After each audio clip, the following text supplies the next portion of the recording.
Welcome back to Agon. We've just made our heroes. We've just arrived on the white beaches of Nemos, and now we're gonna see what the island has in store for us. Yeah, so spurred on by Harpia's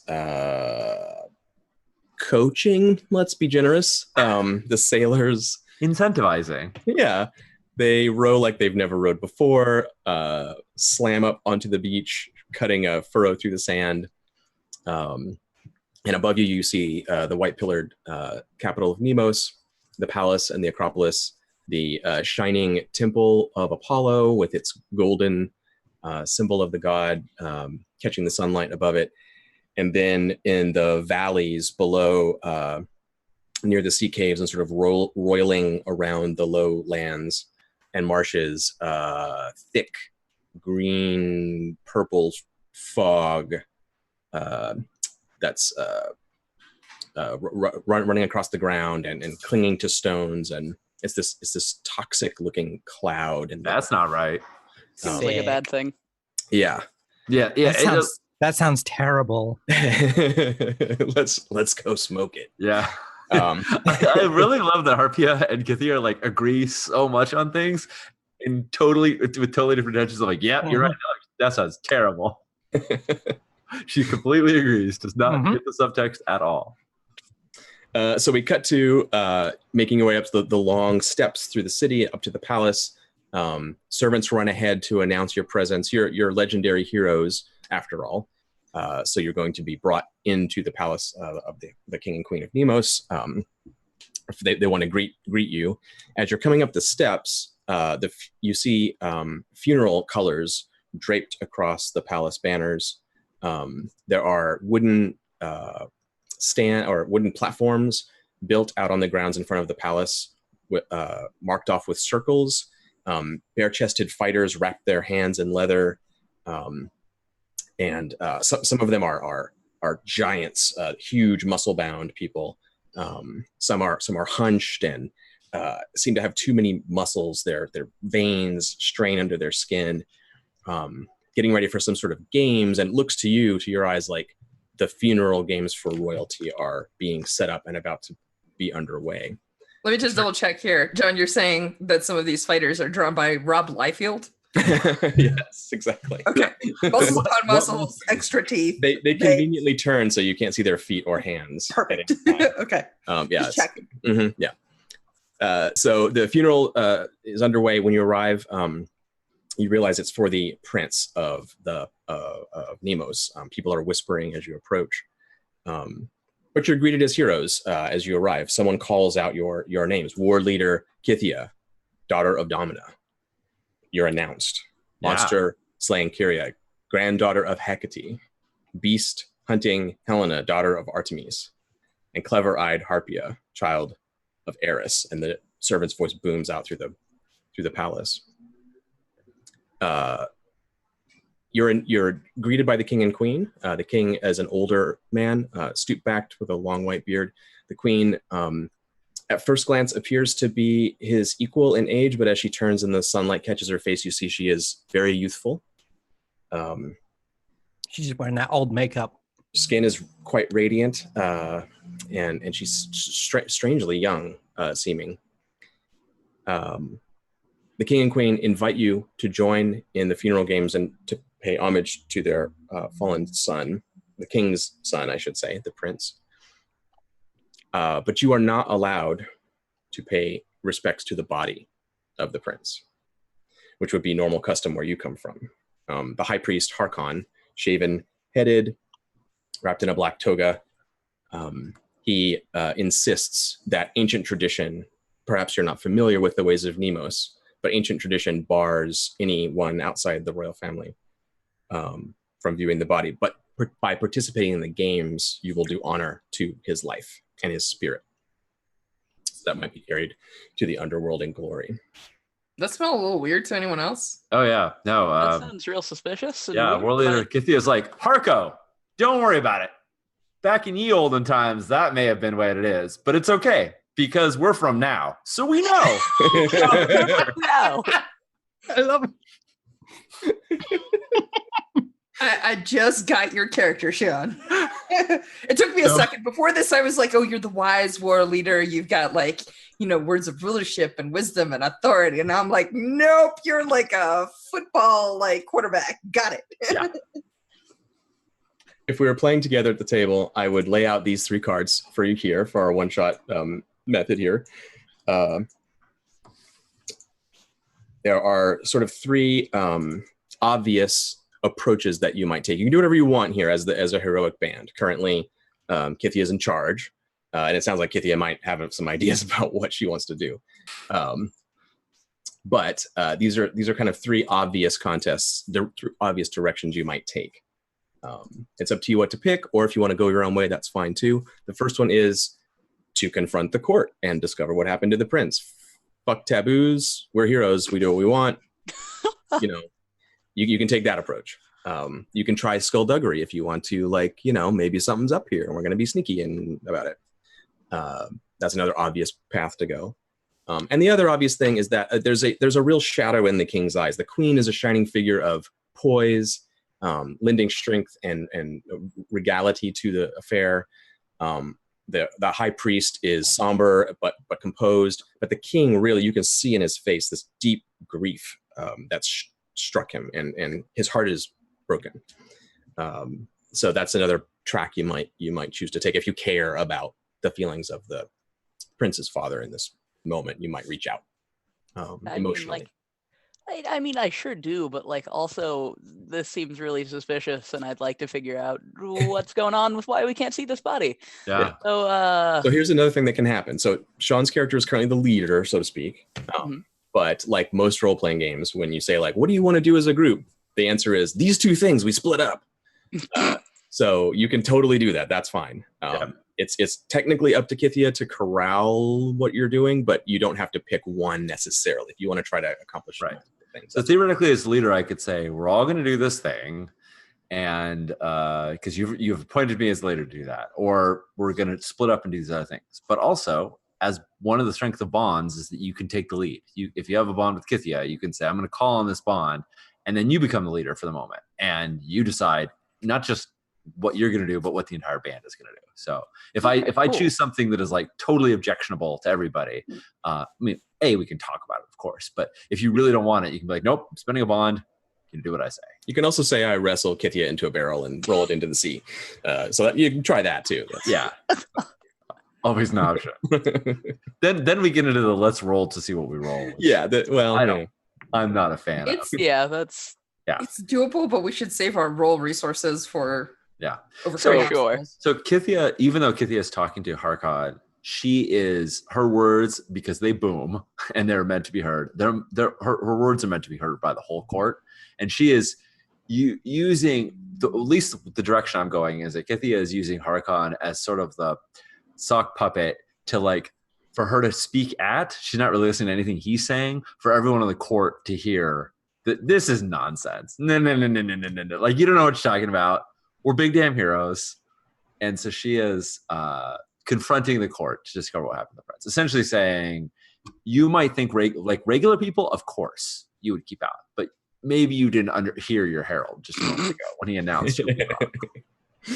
And you all can see when Kithia is making this pronouncement, the priest turns his eyes to the ground and doesn't do anything to protest or at all. And the other priests, there's a bunch of them all in their black togas.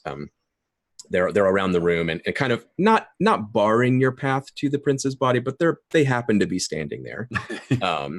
But the queen, while Kithia is saying this, is locking eyes with Kithia, and the courtiers and the important people of the court are looking at the queen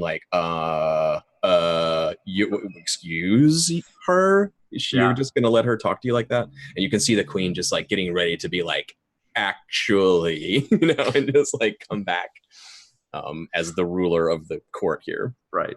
So that's what's about to go down. If everyone wants to be involved in that contest, it's happening. If I'm entering in this contest because I can. Yeah, I'm in the talkie do. Yeah, okay. My perspective on it, as far as leader goes, though, is that if someone else is slinking off to sneak around, cool, right? Like you don't even. It would make sense for me to do that as far as like good rolls and stats, but actually, nah. Yeah, though, there's definitely an incentive for us to all pile up on the Strife player because he has more dice than we do. He gets to add his dice together. So for us for one of us to win in any given contest is a good thing. If we fail, Strife goes up and bad things happen. Although, that'll be interesting. Well, we get to see the strife roll first, so let's see if it's worth throwing our dice in. Yeah. Well, you have to decide whether you're going to join in a contest first. Yeah. First you decide if you're in. Yeah. I don't think I will. I think I kind of would like to try and slink off. Cool. And go try and find out what's going on without having to talk to them. Because I don't want to talk to grieving parents. Gotcha. And argue about Queen Naya doesn't seem like she's grieving all that much. Kind of doesn't seem like it, but she's taking her role as queen very seriously. She's grieving in her own way. Maybe not. So I'm gonna roll for Queen Naya. She is sly and unnaturally youthful. Her name is a D6. Her arts and oration, which is what this is totally. Yep. Oh, 100%. Is D8. Yeah.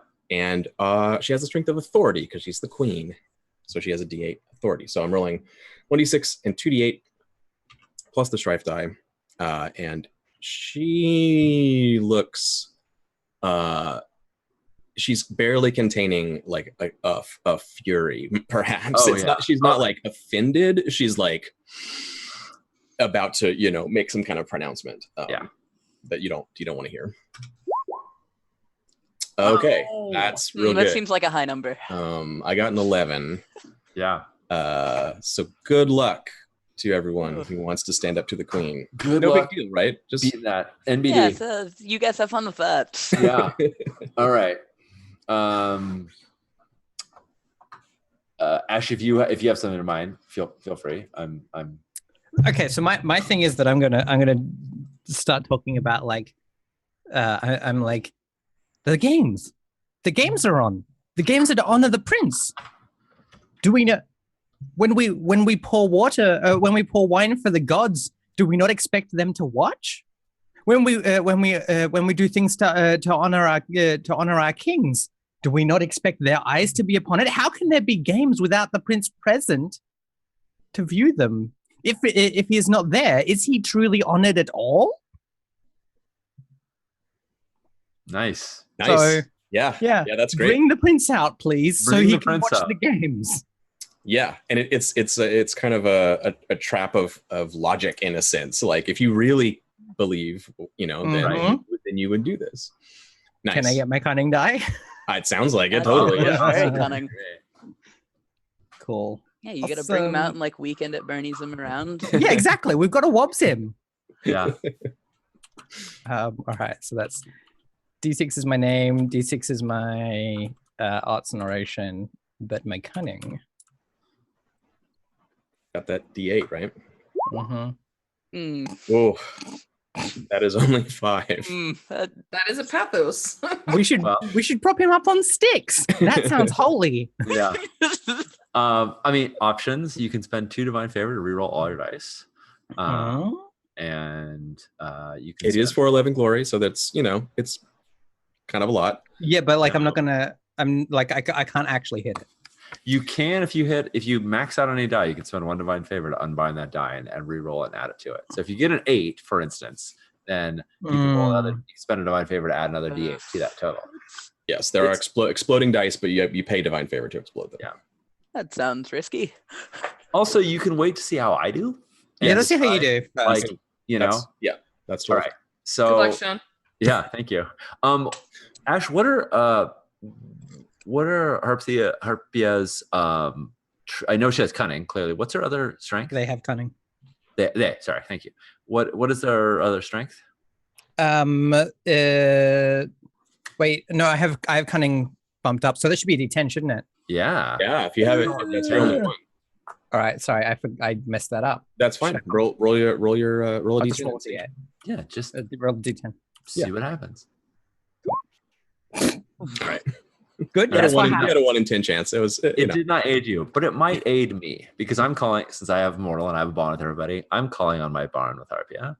And I am essentially, we'll see if this is actually how it pans out. But in my mind right now, Harpia is going to give the very logical, very reasonable, very cunning kind of response. And Kithia just waits till the exact right time when the queen's about to say something and then talks over her. And then it's just like, yeah. And she just uses, like, of course the queen is going to have some perfect response. She's like, oh, that's a great idea, Harpia. You're absolutely right. And it's just, and your voice is just echoing through the whole palace. Too loud. Yeah. And just like, and if it was just her and it wasn't the sort of combo, it wouldn't work. But it's just kind of this side of uncouth that it just seems like she's really excited about what Harpia has to say. Yeah. That she is calling on Harpia to aid her. So Sean, when you're spending a bond that you Yes. have with Harpia and you're spending it to, you want to explain what you're doing? Yeah. So when you spend a bond, you have 4 choices. And the obvious first one is lend your strength. I'm going to ask Harpia to lend me her strength. And in this case, she, Ash can choose whatever she wants, but that's why I wanted to know what trait they had. And since it's cunning, it fits perfectly. Mm-hmm. Yep. No, I'm happy to do that. Nice. So you get to include that D10 in your roll, Sean. Yeah. Ash, this doesn't affect you at all. Like, yeah, it doesn't hurt your character or anything. Right. It's a free ad. Except for the part where I lose the challenge. I mean, there is that. I mean, who knows? So I'm rolling 2d6 for my name and result and arts narration, plus 1d10 for Harpia's aid. Plus, I'm definitely calling on my authority. I mean, that's sort of how I opened up the conversation of like, yeah, however you think it's supposed to be, that's wrong.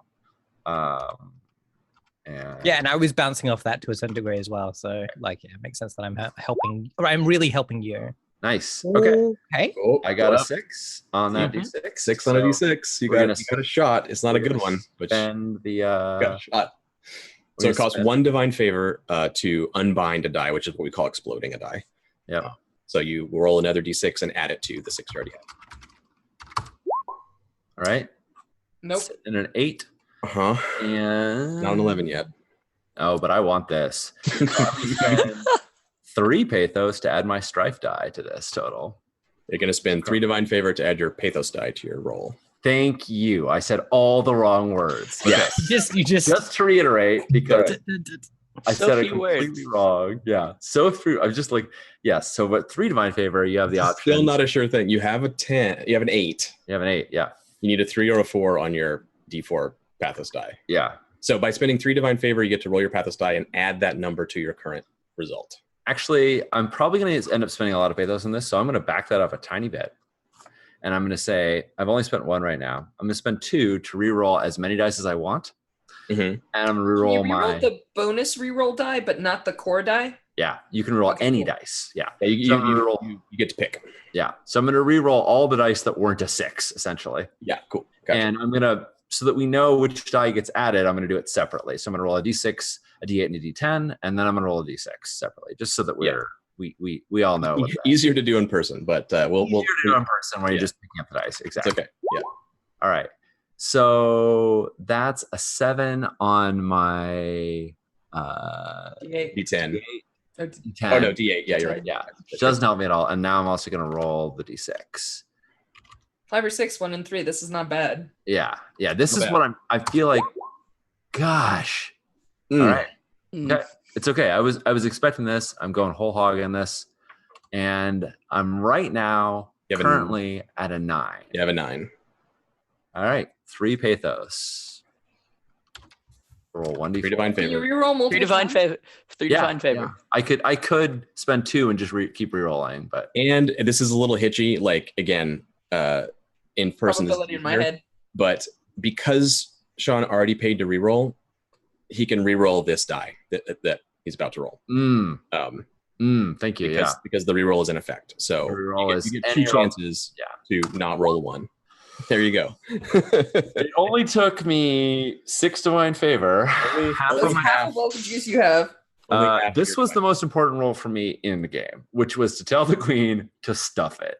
Well, you are currently doing just that.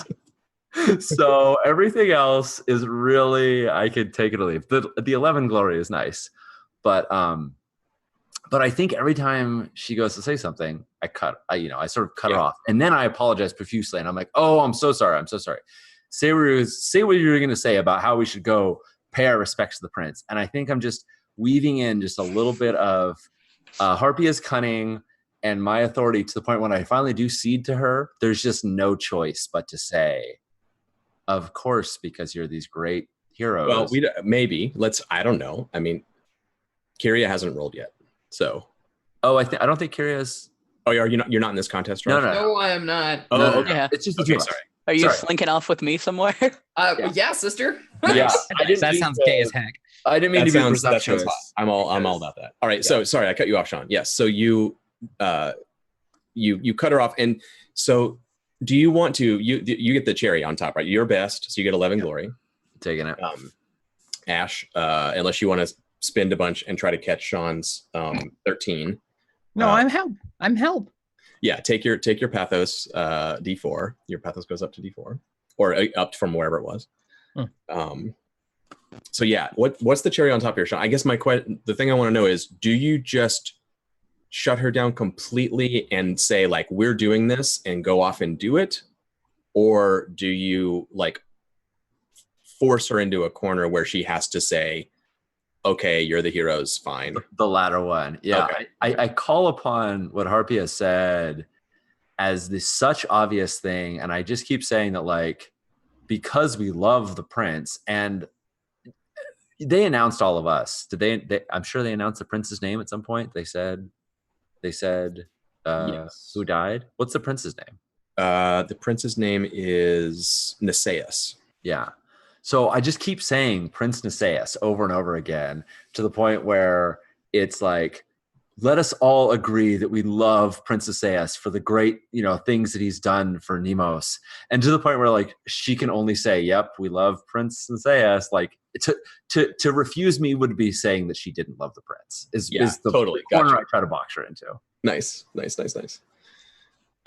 So let's see. You got your glory. Yeah. I'm going to give you an advantage die from this, which is, let's call it like royal authority or something like that. Yeah. Like you've all the court, in order to save face in a way, the queen like makes a decree in this and like has to grant you special dispensation that's against the taboo of the people. And so like you have that now. Like the queen said, like we're special heroes. We get to do stuff. We have diplomatic immunity, like you basically get in front of everyone. She has to say that. And so all the court is like, oh, okay, we're not dishonoring our traditions. These people are special. Yeah. And they're getting Heroic community. Yeah, heroic community. We're exempt from the clause. Awesome. So I'm going to write that down in my great deeds and trophies section right now, just as a reminder for myself. Yeah, so you can use that as an advantage die in a future contest, or you can pass it off to someone else if you want to let them use it for something. Meanwhile, Team Beast Monster is up to no good. We've got a team name now. Yeah, Beast Monster. Very nice. While Kithia's voice is booming in the palace, what are the two of you doing? What do you want to do here, daughter of Artemis? I wanted to try and find the body, and just like just take a little peek, see if this seems as suspicious. See if my suspicions are for a good reason. Just as a player, and knowing number of roles and how difficult some of these roles are, as we just saw Sean spend half of his character effectiveness in one role. They've won the right essentially to see the body, right? Yes. Can I convince you to come with me and maybe try and get into trouble by trying to investigate either this weird priest group, or maybe that funky fog? Oh, absolutely, you can. Okay. All right. So let me help out here a little bit. So while Kithia is talking, the two of you, being crafty hunters, slip away from view behind a pillar, through a curtain, and find yourself in this large chamber, which is usually some sort of like audience chamber from the palace, probably. But there's a plinth in the middle with the body on it, it's covered in a cloth. And as you're skirting around, you see that this hubbub is happening out in the thing, and the queen is pronouncing like, yes, according to the divine right of heroes, blah, blah, blah, blah, blah. And you see two priests, like they seem to appear out of nowhere. That's a banner billows briefly. They're carrying a body. Two of other ones haul this other body out from under the sheet, which is not a prince, or you don't know who it is. And they switch it real quick because they're like, they're coming in, blah. And you see them make this switch and then carry the fake corpse or whatever, which they had prepared, or who knows what they're up to. But they head towards this one section of wall and then vanish. That seems not good. Can we be swift-footed and ninja-like and follow these priests? Like, sure. Yeah. I go for it. You wanna take this away, Helena, or do you want me to? Well, actually, I mean, we see the strike. Yeah, you're both going against wily priest Harkon and his secret passageways and cultists and stuff. So let's see what priest Harkon's up to. He's all kinds of trouble. He has a D8 name because he's the real thing. And so as the strike player, I get to call the domain here. So based on what you're doing, would you like to be stealthy and like hidden and secretive in the bowels of the palace? Or would you just like to go for it, run as fast as you can, slam through the doors before they can shut them?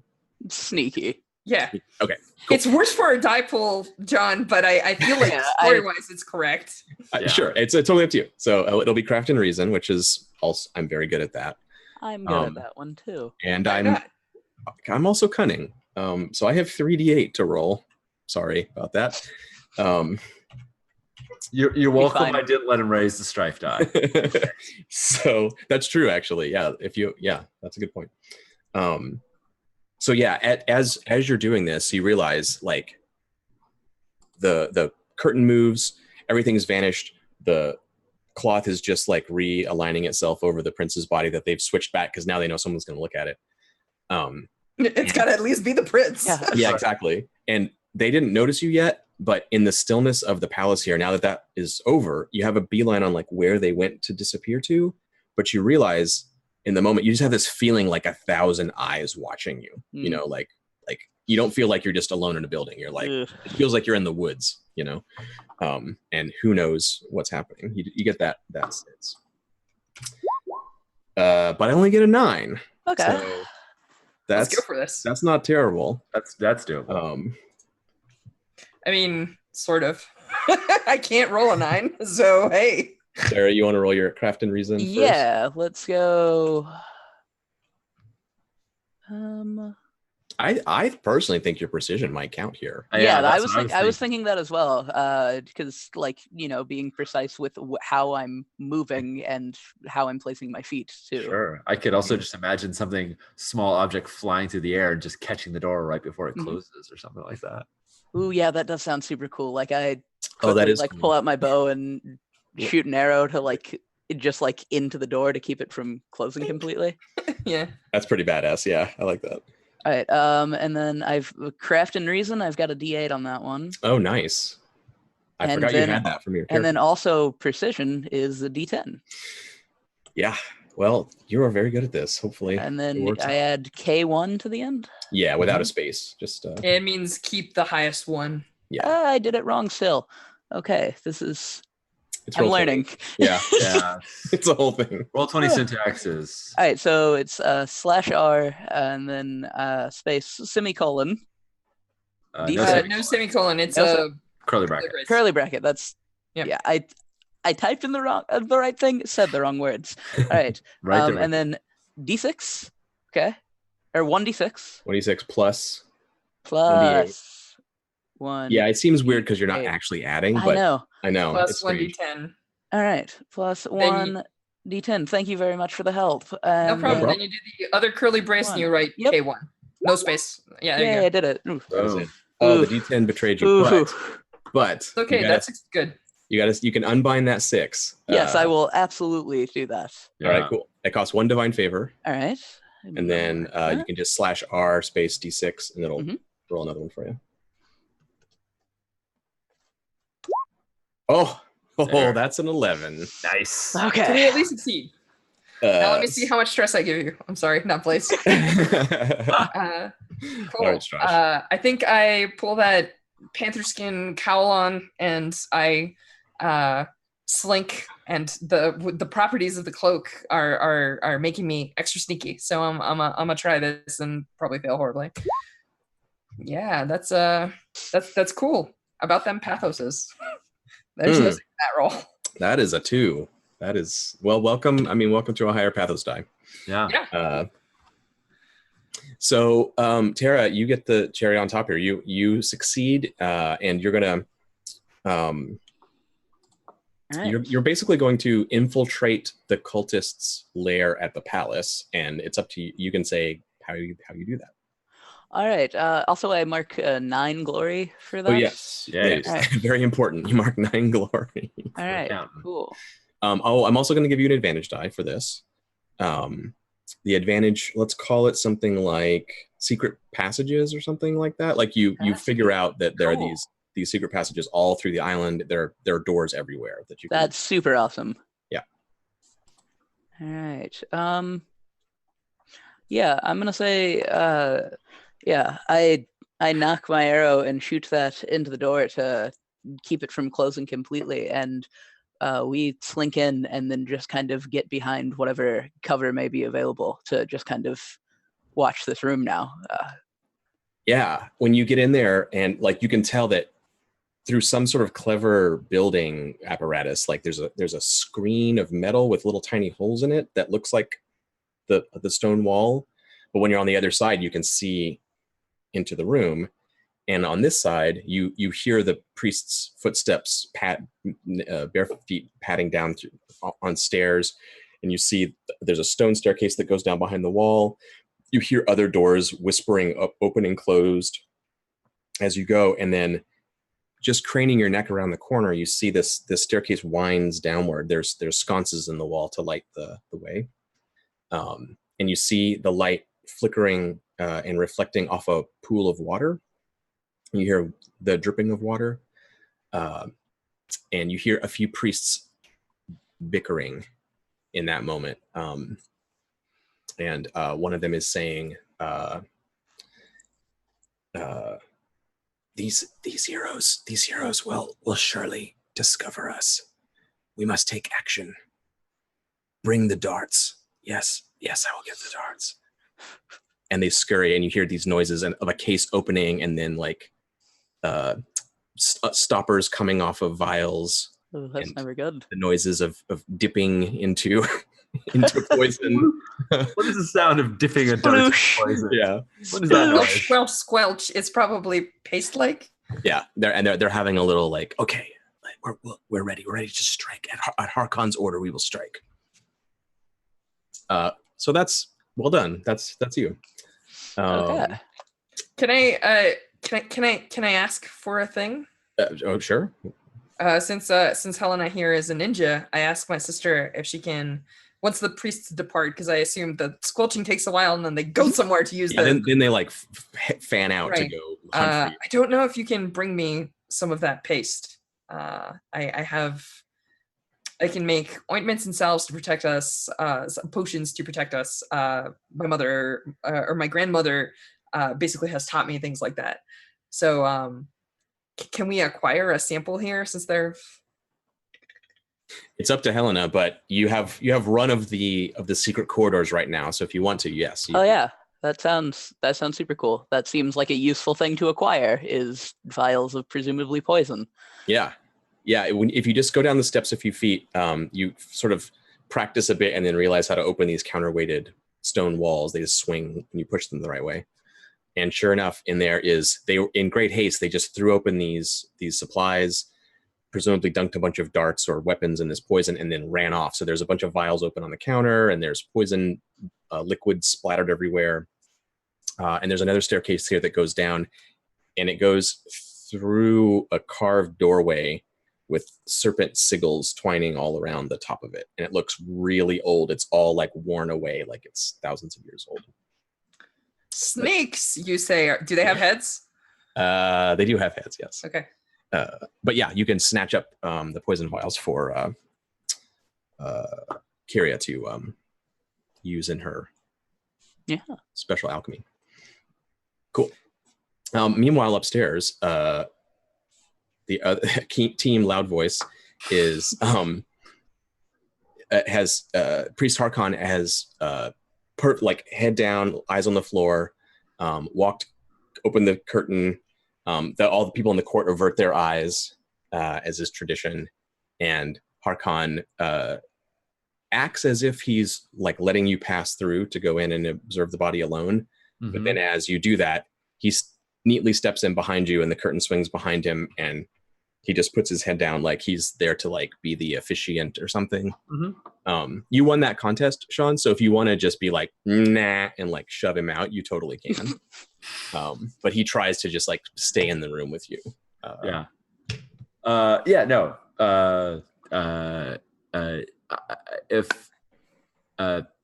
If Harpia like says something to Kythia, like, oh, we shouldn't let him in with us, she might consider that, but okay. Kythia doesn't care. More the merrier, right? Like he pretends to be a servant whose eyes are downcast and is just there to be part of the scenery. Yeah. So yeah, she pats him on the back and she goes, there, Harko. It's gonna be fun. Go. We're gonna be stronger for this. And like I think she's genuine in that. Mm-hmm. She's genuine in thinking that we're gonna like the prince's life is gonna have meant something and we're gonna honor it now and that'll make us all better people. So so you get to look at the body and you it's covered in a cloth and is it clear how this prince died? Not at first glance. He's very composed. His body has been bathed probably and been given these regal garments. But after a second or so, you see this telltale sign on the edge of one of his lips. It's like a tiny dot or speck or something. And as you look more closely at it, you can see it's someone's like dabbed white ash to try to sort of cover it up. Mm-hmm. And he has a dark stain. It almost looks like ink or something. Like he drank from an inkwell or something like that. Like poison. Across the corner of the mouth. And if you want, like, how far do you want to go? Do you want to like pry open eyelids and like really? I mean, I'm absolutely like going around being like, are you squatting on his chest? That's what I'm. Yeah, like, like there's absolutely a moment where I like look like raise the like bit of cloth that's like over his groin. And I'm like, right, and like, just like, get in there. Yeah. What I'm doing is like Harpia is specifically making sure that like, if he has any weird birthmarks, if he has any of those sorts of things that are like very specifically like distinguishing features, you know, like I want to know if he like walked with a limp. I want to know all of those sorts of things, right? I want to know about him. Yeah. You notice that he's quite muscular and lithe. It's hard to tell his age. At first you're like, oh, it must be a youth, and then you look and like maybe not. It's like the proportions and strength of an older person, but he appears very youthful. He has those ink stains also on his fingers and under his nails from repeated use. All right. Got little incision marks and needle marks on his body in different places. Cool. Yeah, you can tell that there's been some sort of ongoing process here, probably. Yeah. This has been happening multiple times. And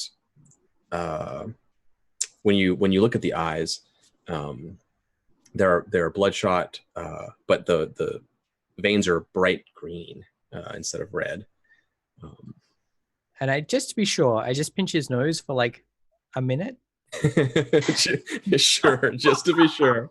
You never know. Yeah. In a situation like this with green veins, I do not blame you, Ash. Right? Like I'm like safe than sorry. There was weird fog. He could, yeah. And I like at one point I just turned to like I'm like pinching his nose and I'm like and like Kithia's there and I'm like, I've heard of strange things that are like death but not.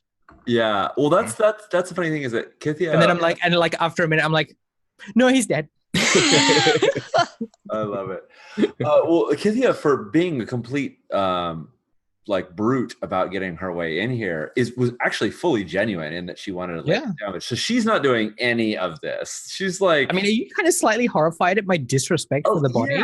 Yeah. Kithia is a little bit like, what did I just let happen? But also, like, you're a big hero, so you must have a good reason for this. This must be your tradition. So, you know. I'm also wondering if Harko? Harkon is his name. I just keep saying I know. I'm wondering if like to a certain degree, I'm trying to see if I can get a reaction out of Harkon as well, right? Yeah. I was gonna say, Kithia, you may be a little horrified, but you notice, both of you, but you're kind of over there by Harkon. He's just completely blank, staring at the floor like nothing. But as this goes on a little bit, his hands are crossed in front of him and he's like gripping his wrist. And you notice that he's like white knuckling like really, really digging in. Maybe because this is super taboo, maybe because you're seeing every secret thing. Hard to tell. It's not hard to tell. It's the latter.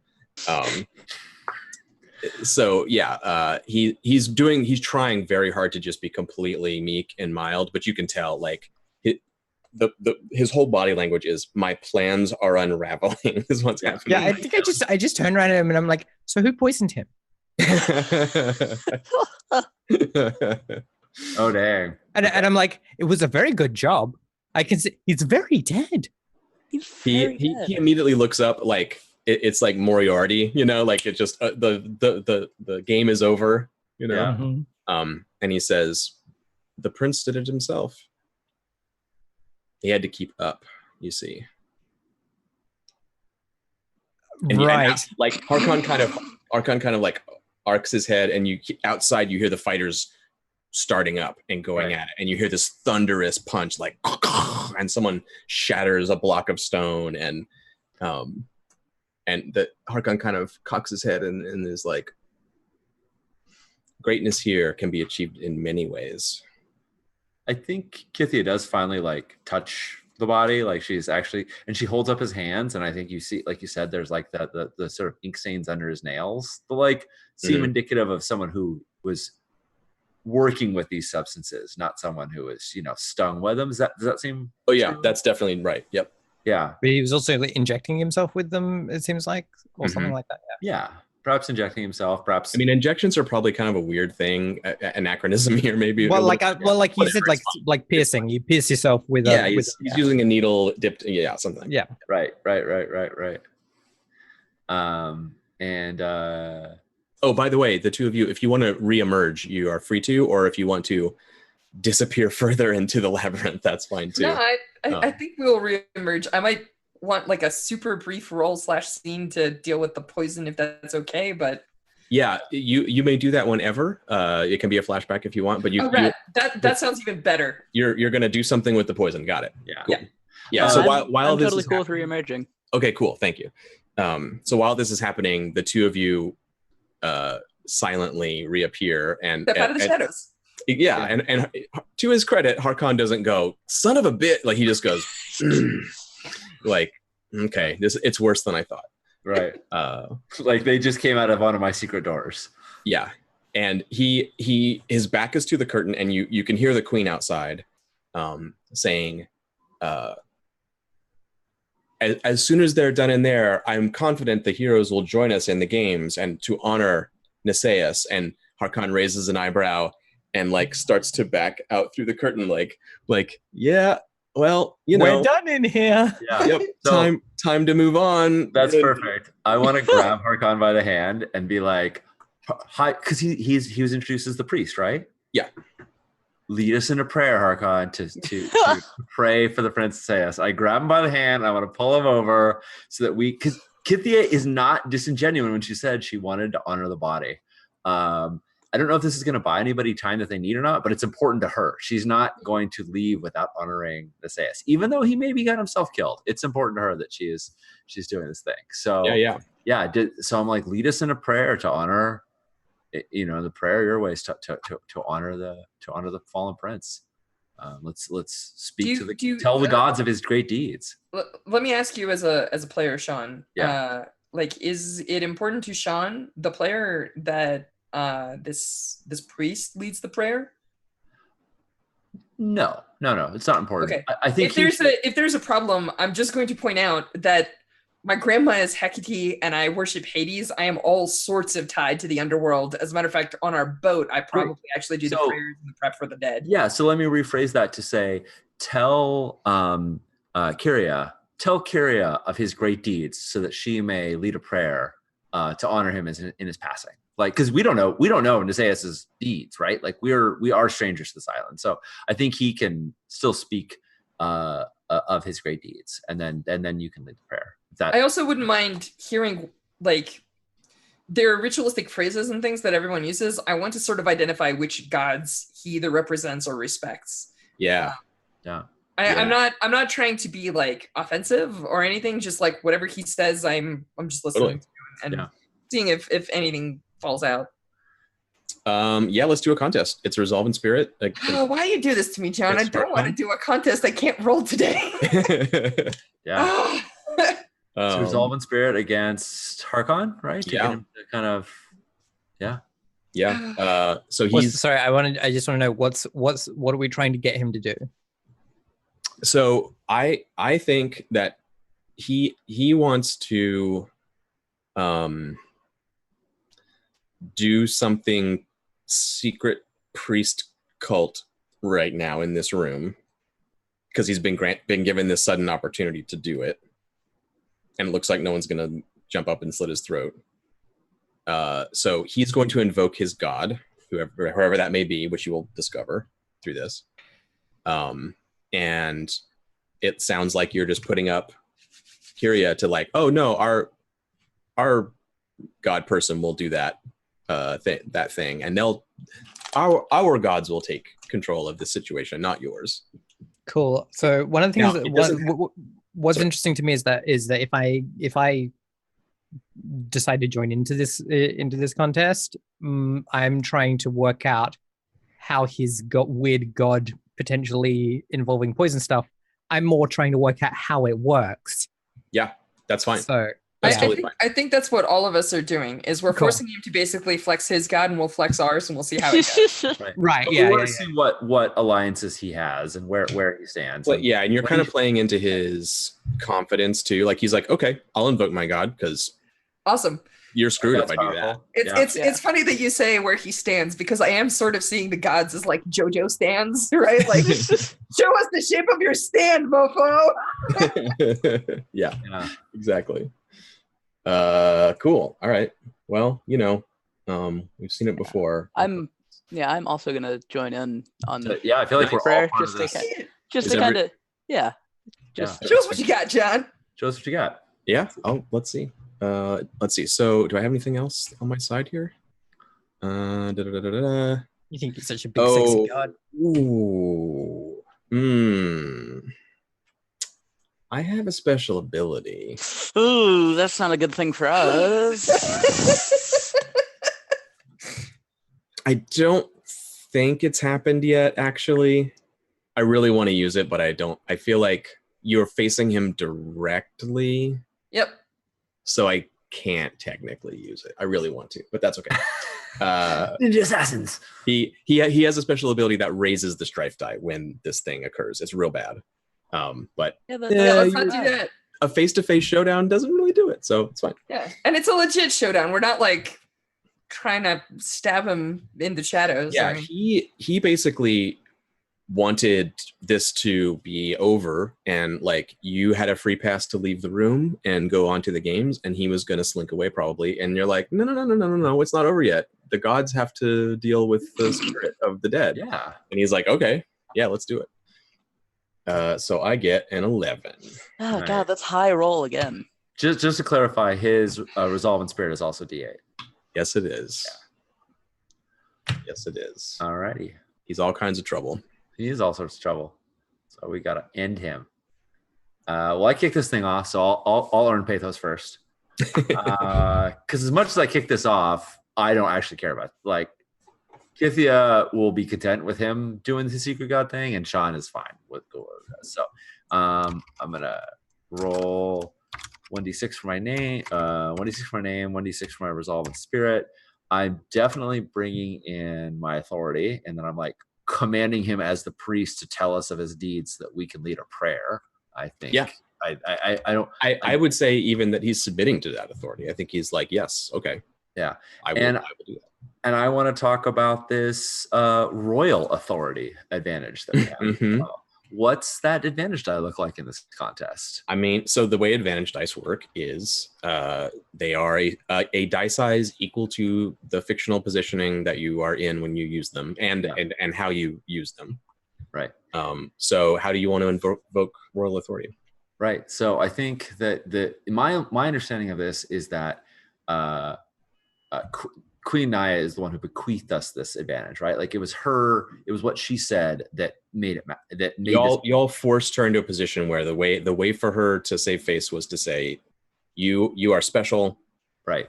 And you're anointed by the gods to be heroes who have visited our fair isle, and da da da da. And I have this feeling that youthful Nisaeus and youthful Queen Naya might both have a connection to this priest. That if he pisses the queen off or falls out of her favor, that could be bad for him as well. So I'm going to say you wouldn't want to disappoint the queen. Do you not recall how she appointed us the ones to visit, the only ones to visit the prince? None other but us to visit the prince. I'm basically going to remind him that, like, you mess with us.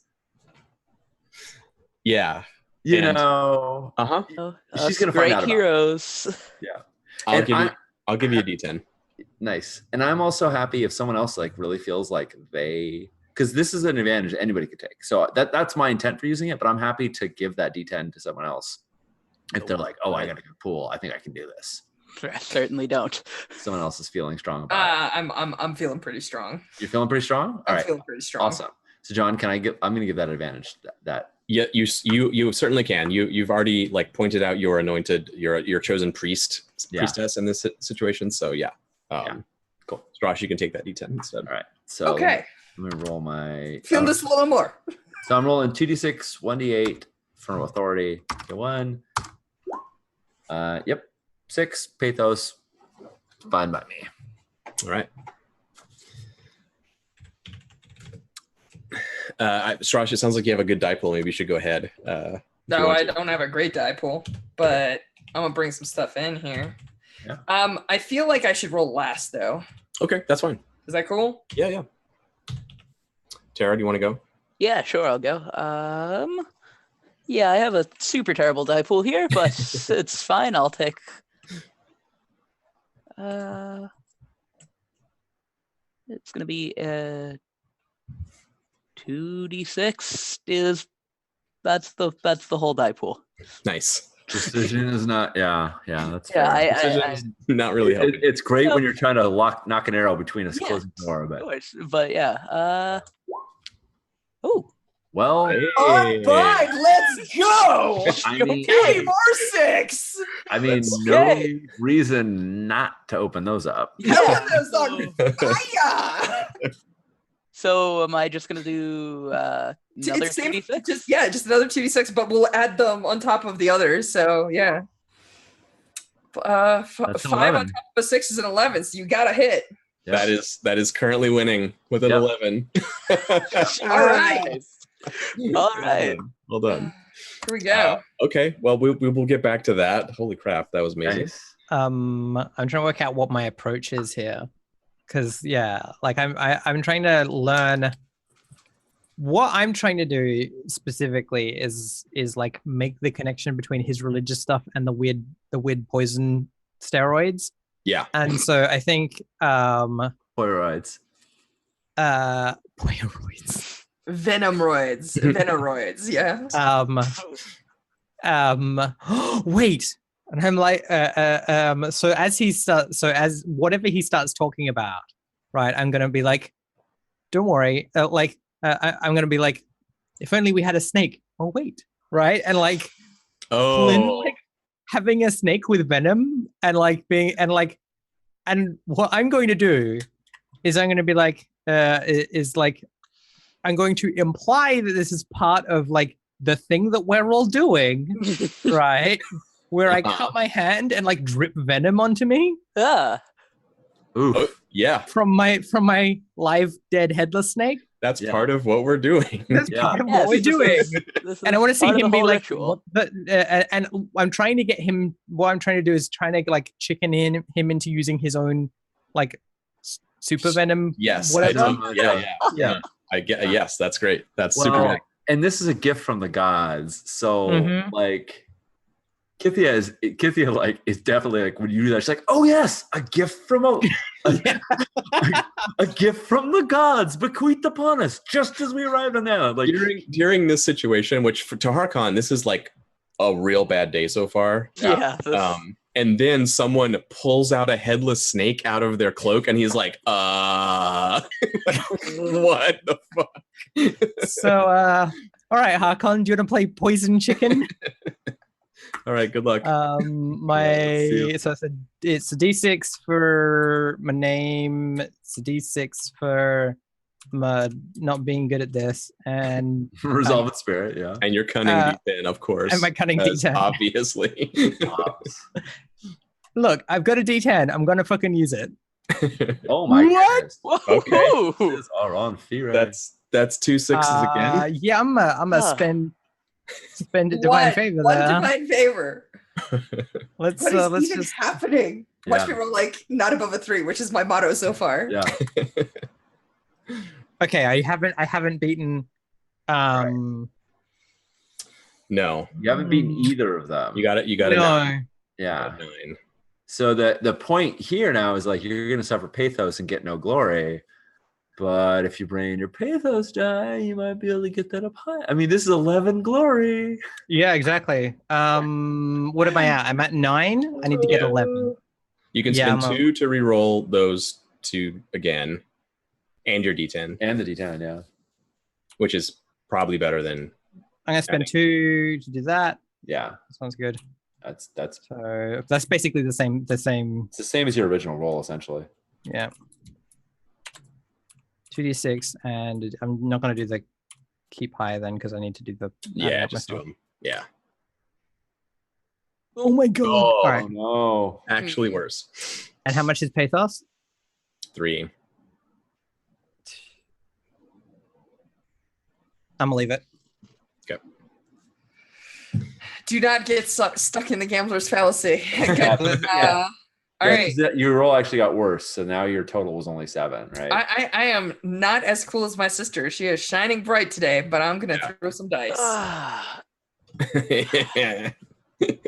yeah, I got nothing. That's a whole lot of garbage. Not aid you. You can reroll all your dice for 2 if you want. Yeah. I'm trying to decide how important this whole shenanigan is to me, because even if I reroll and even if I get max, I then have to somehow currently the heroes are winning, so you're not in that bad a spot. Yeah, but I can't seem to win, and when you don't win, you also don't get the extra juicy bits for extra dice, even though Sean was kind enough to pass me one. Yeah. And I think this is actually the last it's the second to last loss I can take before I start losing permafate. What's your pathos at right now? D6? D6, yeah, I'm about to go up to D8. I think Wow, I am just unlucky. I think that's what's gonna happen. I'm gonna run that. I think if we're winning, I think we let it ride. I'm not gonna beat those rolls without spending like 6. I was ready to, but then they just lit on fire and got awesome. So yeah, it's awesome. Yeah, as long as one of us can do it. I mean, that's yeah. Sweet. So I will say, it's about time for us to take a break. I will say what Harkon does to reveal himself and the god, because that was part of this. And then Tara, if you want, you can finish off with however you anoint this spirit to your chosen deity or whatever you do. Mm-hmm. I'm suffering pathos here, so I volunteer as tribute for whatever bad thing Harkon's doing. like I'm suffering pathos anyway. Might as well have it be something poisonous, juicy, terrible, whatnot. Yeah. So Harkon, I think in your tradition, there's sacrifices of animals. There's song. There's sacrifices of wine and food and that kind of thing. Prostrating yourself before the gods. You have various traditions. Harkon doesn't do any of those things. He starts to walk over to the prince and starts to move in this really strange way, where his body contorts in ways you haven't seen before. He suddenly moves too quickly. He's just like there and then over there. And you hear the sound of rasping scales sliding across stone, echoing up from below the palace through the secret corridors, and enough to where the pillars shift in place slightly and dust rains down. And when he takes a step and pivots, the room kind of like feels like it shifts a little, and you feel this like coiling, writhing mass beneath the palace, and it's dead silent. And as he gets closer to the prince's body, he ends with his fingers gripped around the prince's throat in a ceremonial way, not as like a real attack. I mean, he's already dead. It's like a strike, like a mm-hmm. sneaky strike. Yeah. Okay. And as he does that, his eyes just like completely fill with this dark green, like the whites of his eyes turn Harkon's eyes turn dark green. His tongue is blackened in his mouth. He opens his mouth and hisses at you. And you see the poison and the chemicals or whatever in the prince's body sort of rise to the surface. These bruises appear on his body. And Harkon makes eye contact with all of you as he touches the prince. And this miasma of dark, this choking cloud comes out of the prince's corpse's mouth and spills out onto the floor and starts to writhe around Harkon's body. And he stares you all down like, no. This is my domain. So Helena, how do you break his jams? Yeah. And is this boiling okay? The same color as the fog we saw when we it's this right? This purple, dark, toxic purple color. Yeah. All right. I gotta beat that. I mean, we know that you do beat it. So I do beat it. Yeah.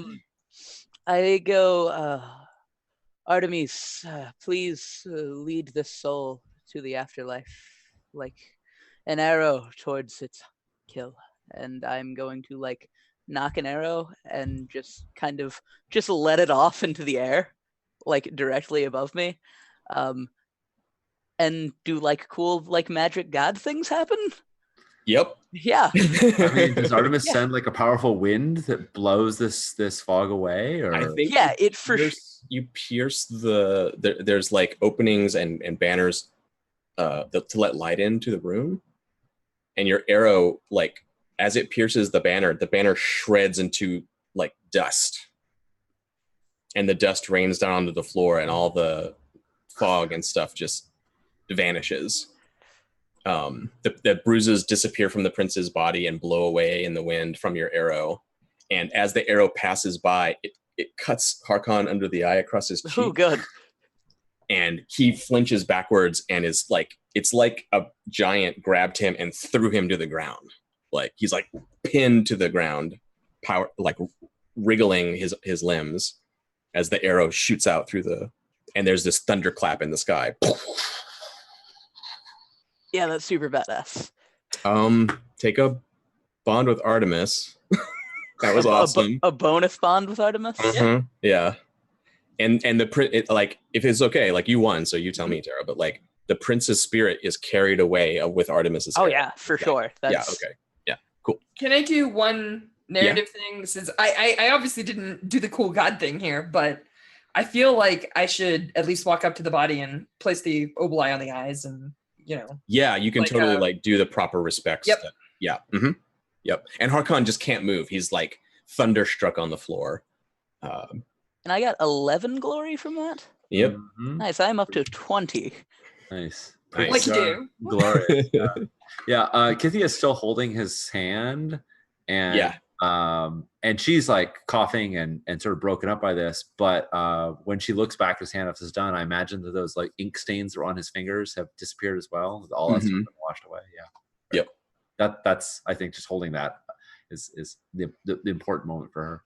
Yeah, and you hear, but we need to go to break, but you hear a cry, and as you go outside, because the queen is very much like, and they will now come and participate in the games to honor the prince, and now instead there's this thunderclap, and you hear some of the people in the palace scream, and as you come outside, they're all looking across the way. The palace is up on a hill, and then there's the city below and the lower quarters, and then there's another hill with the Temple of Apollo and the this like library structure around it.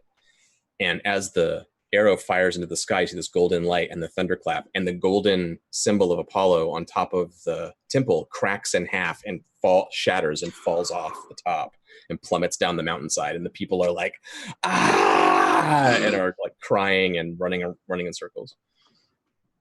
Yeah. Sick. Nice. All right. Well, with that, Let's take a break. Oh, that's awesome. Second. Love it. All right.